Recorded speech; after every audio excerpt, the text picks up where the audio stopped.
Bonjour à tous, alors aujourd'hui je vous propose à la fois un tuto et une découverte de cette prise signée Osram. Cette prise qui marche, prise télécommandée, donc qui marche sur le protocole Zigbee. Alors c'est pas du Z-Wave, comme la prise bien connue par les amateurs de domotique de Fibaro. Donc cette prise marche en Z-Wave, celle-ci marche en Zigbee. Alors l'avantage de ces protocoles domotiques, petit mot à ce sujet, c'est que la prise va consommer moins en temps normal que lorsque vous utilisez une prise Wi-Fi, comme par exemple les Sonoff qui se vendent quand même pas mal, notamment sur AliExpress.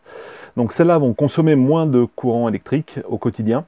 Par contre, en contrepartie, la portée sera un peu moins bonne avec ces deux protocoles domotiques. Mais bon, là pour l'instant, c'est pas un cours sur les protocoles domotiques, on va plutôt voir vraiment ce que donne cette prise, quels sont ses avantages et ses inconvénients.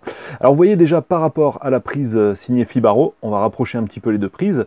On a ici une prise de terre sur la prise Fibaro, alors que sur celle-ci, on a bien le connecteur de terre, mais il est comme sur les prises allemandes. On va pas trouver ici un conducteur qui ressort de la prise, on va trouver par contre deux conducteurs sur la partie supérieure et inférieure. Ça marche avec l'ensemble des prises vendues en France, ça marche parfaitement, puisque vous l'avez peut-être pas forcément remarqué, mais sur les cordons, typiquement ce cordon de PC, on va trouver sur les parties supérieures et inférieures cette fameuse petite encoche qui n'est rien d'autre que la terre en fait, et qui va venir ici se loger bien dans cette prise signée Osram. Donc voilà, on va pouvoir en ficher ça sans aucun problème. C'est parfaitement compatible avec les prises qui seront vendues en France, il n'y a vraiment pas de souci à ce niveau-là. Donc, la prise de terre est sur le modèle allemand, donc ça c'est pas un problème. Par contre, vous voyez, la prise quand même est nettement plus encombrante. Donc là, on peut voir ici en arrière-plan, si je branche ça dans ma prise, hop, comme ceci, à côté, on vient de, je vais vous faire le petit focus, voilà, sur l'arrière-plan. Vous voyez là, je condamne carrément la prise qui est à côté. Alors que par contre, avec la prise signée Fibaro, hop, et bien là par contre, il n'y a aucun problème, on peut mettre une deuxième prise à côté. Alors autre chose par rapport à la prise de Fibaro, on voit ici que la prise signée Fibaro, quand elle est branchée, il y a ici une LED qui va s'allumer. La couleur de la LED sera fonction de la puissance consommée, ce qui est plutôt sympa. Ici, on n'a pas de petits gadgets de ce type, et d'autre part, la prise ne va pas permettre de mesurer la consommation. On pourra juste l'alimenter ou couper le circuit, mais on n'a pas de mesure de consommation électrique. Alors, autre chose, avec quoi on va utiliser cette prise? Et oui, puisque je le disais, c'est pas du Z-Wave, et bien cette prise va s'utiliser avec le pont Philips Hue qu'on voit ici en photo sur l'application Philips Hue. Alors ce pont Philips Hue, vous l'avez peut-être déjà si vous disposez d'ampoules Philips Hue, et si vous n'avez pas d'ampoule Philips Hue, il sera impératif de vous le procurer pour pouvoir utiliser cette prise signée Osram qui sera compatible, même si ce n'est pas la marque Philips, ce sera compatible avec le pont Philips Hue. Alors la démonstration par l'exemple, on va voir surtout comment la configurer cette prise.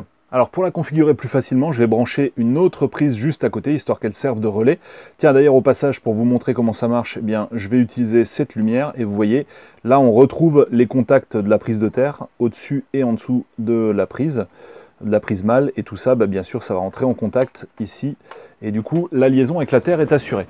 Alors, on va ici mettre notre prise juste à côté, on va brancher ça là-dedans, et déjà on va voir si ça fonctionne. Alors vous voyez, le système allemand est quand même vachement plus pratique, puisque vous allez pouvoir brancher vos appareils dans ce sens ou dans l'autre, sans aucune différence, puisqu'il n'y a pas le connecteur de terre qui ressort de la prise, et pour le coup qui fait office de détrompeur, et qui empêche de brancher les appareils dans un sens ou dans l'autre, ce qui n'est pas le cas avec le standard allemand. Donc finalement, on préférera vraiment ce système à celui qui est utilisé en France, quoi. Alors ici, vous voyez, dans l'application Philips Hue, on va retrouver ici cette prise télécommandée, qui est celle-là. Hop, on va tourner ça comme ça, on verra mieux. Et là, je vais m'amuser à l'allumer ou l'éteindre. Et vous voyez, c'est vraiment instantané. Alors maintenant, ce qui va nous intéresser, c'est associer notre nouvelle prise. Alors, on va l'allumer en cliquant sur le petit bouton. On va ensuite se rendre dans Paramètres. Et puis, on va ici choisir Configuration de la lumière. Donc là, on va choisir Ajouter une lumière. Et on va cliquer sur le bouton Rechercher.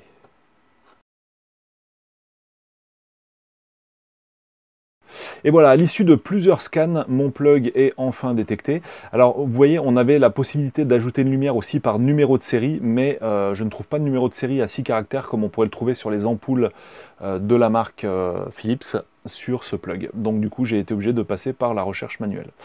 Alors une fois que notre prise a été trouvée, on peut lui attribuer une pièce. Par exemple, on va la mettre dans le bureau. Donc pour ça, on rentre dans la pièce bureau. Ensuite, on clique sur les 3 petits points, on fait éditer des pièces, et là, on a notre nouvelle prise. Il suffit de cocher la case qui se trouve là, de valider, et cette fois, on la retrouve dans notre bureau.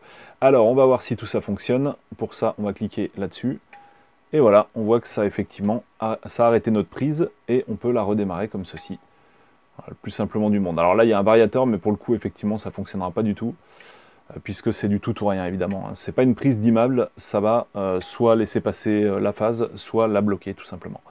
Voilà, donc c'était pour la partie configuration de la prise et aussi pour la partie découverte de la prise. Alors, rapide tour des avantages et des inconvénients pour conclure. La prise, en termes d'inconvénients, elle est massive, c'est-à-dire que lorsqu'on va le mettre sur une multiprise, on va condamner la prise de gauche ou de droite, très souvent.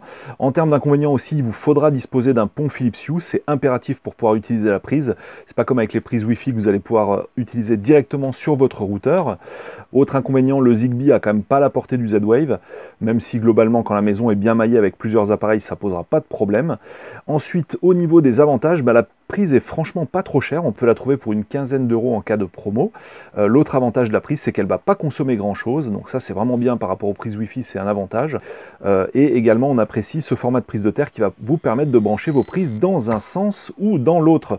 Voilà pour ce petit tour d'horizon de cette prise Osram avec le tuto qui vous permet de savoir comment la connecter facilement.